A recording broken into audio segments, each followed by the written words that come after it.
C-20 aircraft is fully boarded and ready for an on-time departure, please. Once again, JetBlue is paging the following customers for flight 891 service to Tampa. Customer Arnold, customer Axel, customer Medina, and customer Strand. Please make your way to boarded and ready for an on-time departure, please. Once again, JetBlue is paging the following So I just made it to the airport. It is early in the morning. It's about 5:50. And I am so excited. This journey has required a lot of work and it moves fast. And so, you know, the moment that I found out that I would be traveling to Cleveland to record, you know, time flew by and I was already on the plane headed here. So right now, I'm gonna check in, get settled in, wait for my flight, and head to Cleveland, Ohio to start this amazing journey.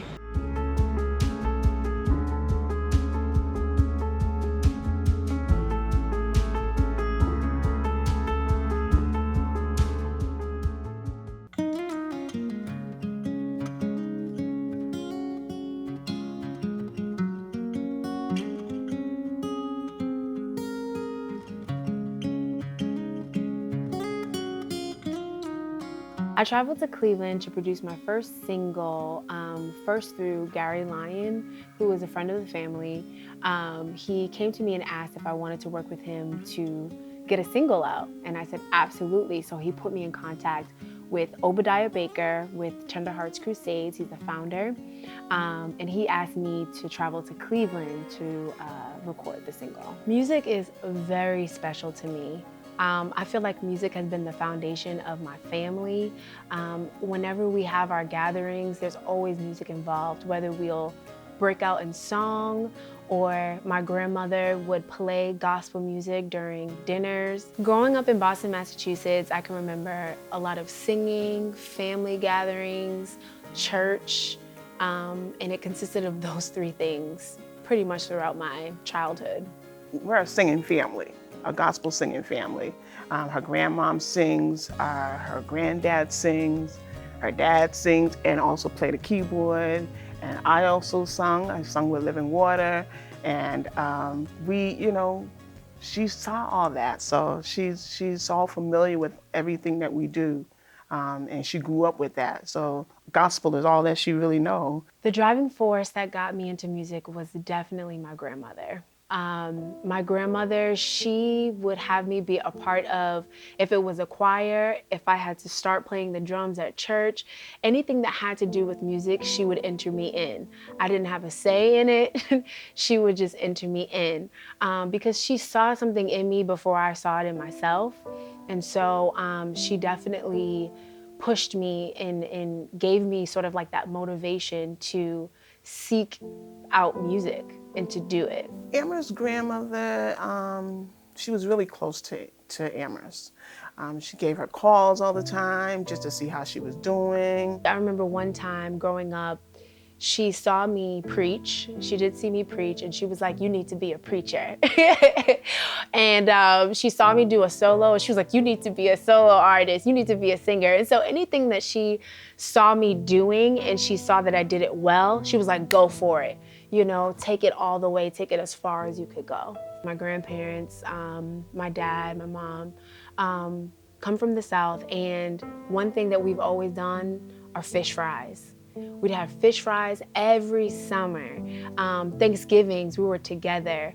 When my grandparents finally moved to Boston, we had Sunday dinners, you know, after church, after long days at church, we would all get together and have family dinners.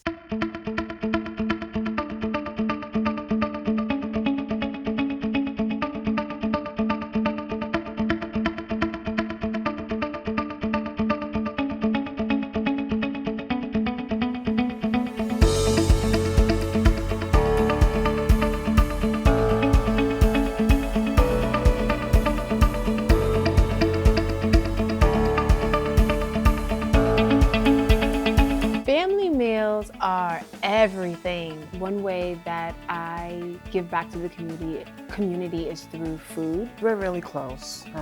We give calls to each other like every other day or something like that. So I'm very supportive in what she does. She's very talented, and I'm all for it. You know, I support her 100%. My mom has been a huge support. She is here with me doing the single. As soon as she found out that I was coming to Cleveland to do this, I didn't even ask her to come. She said, I'm there. She packed up her bags, and she knew the week before and booked her ticket the day before we had to leave. And so she was adamant about being here to just see the process through and to be that support for me. I had the privilege of working with the Salvation Army and serving in their soup kitchen. And we did that for a few hours, and it was a joy to be able to serve and give back in that way. Great food, great staff, great people. So it was just a great experience all around. So we are here at the Salvation Army, and we just volunteered, and I don't know, how do you feel? I had a good time. Hot and muggy out here, y'all. I had a good time serving. I had so much fun. Great people, great staff. I had a good time too. I might have gave up a little bit, but She didn't do nothing. She didn't do So nothing. the funny thing is about hearing Ameris sing, my first time was actually on a track. It was a rehearsal track. I was like, who is this young lady? She sounds wonderful. And I couldn't even imagine what she looked like because her voice was so angelic and so sweet. I'm a music producer. I travel the world with different jazz bands, groups. One is Pieces of a Dream, who's been around for 43 years. I've been playing with them for 5 years as their secondary keyboard player. And so I can't wait to see what happens after the thing is produced, the song is produced. We get her in the studio, get her singing and things like that. All the musicians come together. I mean, we finalize this thing. So my expectation is so high, and I believe that we're gonna hit that mark.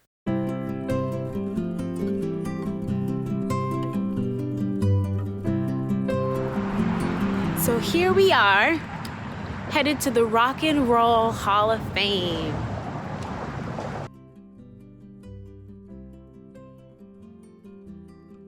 Well, our first time going to the Rock and Roll Hall of Fame was exciting. I didn't know that it was going to be, you know, a lot of the gospel and Motown and all that interesting things out there, but it was just so exciting. It was amazing to see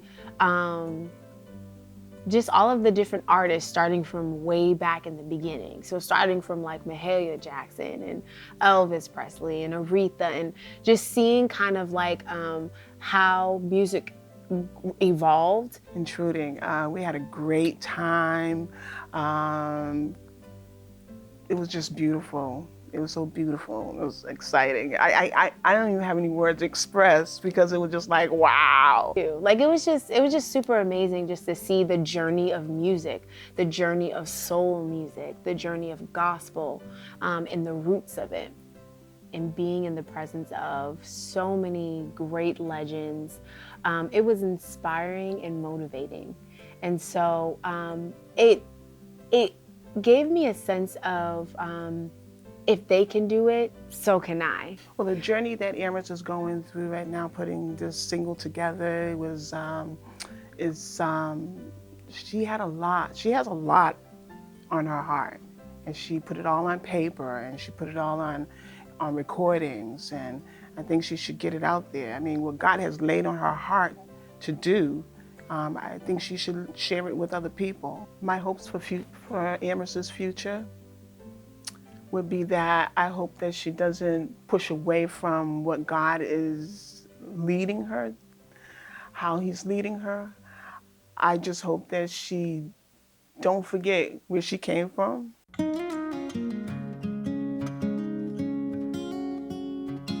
Just woke up and this is day 3. Recording day. I'm trying to save my voice because I am a little tired, but I'm gonna do some warm-ups before, like an hour before the studio. And we're gonna get ready to get breakfast before this 4-hour studio session.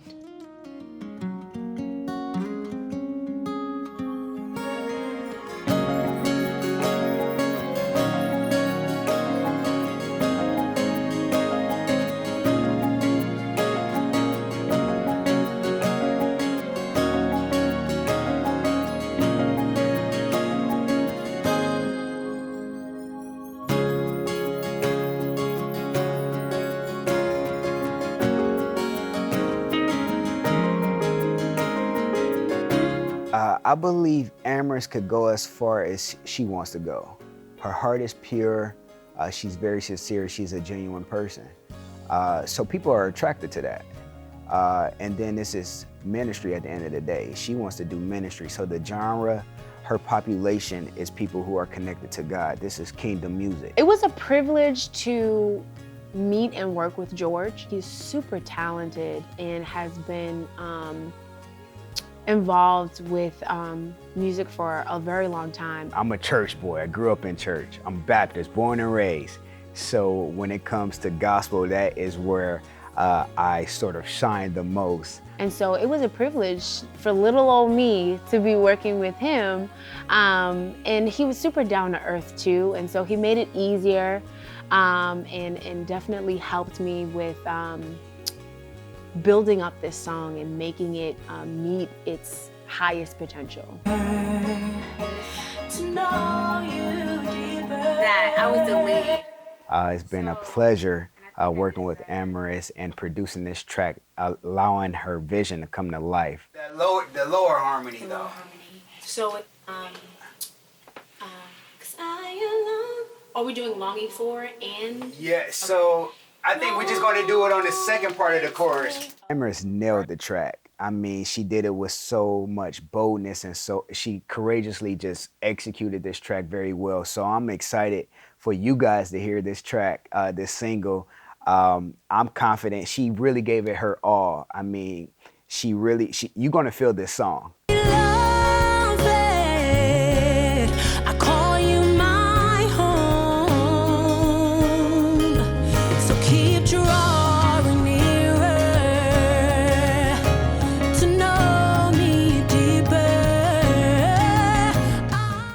Really gonna feel it. You're gonna see, you know, the vision that God placed in her, and you're gonna really this song is gonna put you in a contemplative state.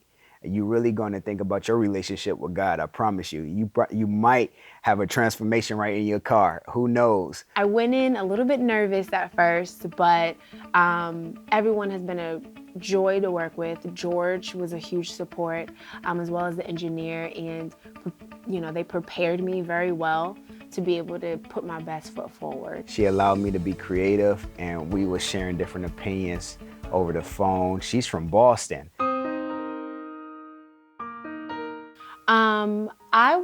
From this single, I want people to take away the importance of vulnerability, not to be afraid of it, but to seek it out, the importance of relationship, thrive in that. And so I want people to not be afraid of vulnerability, but to know that we were created to have relationship.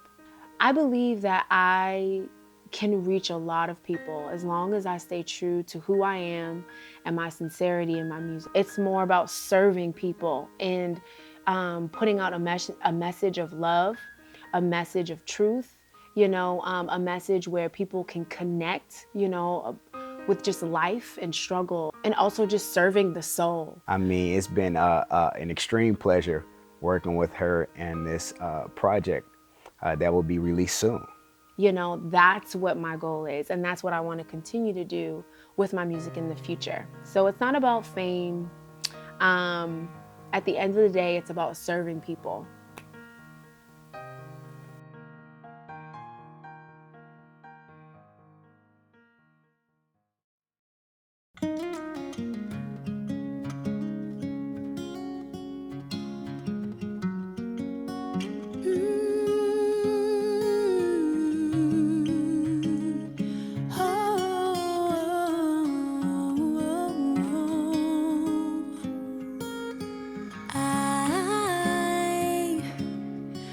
give you my heart.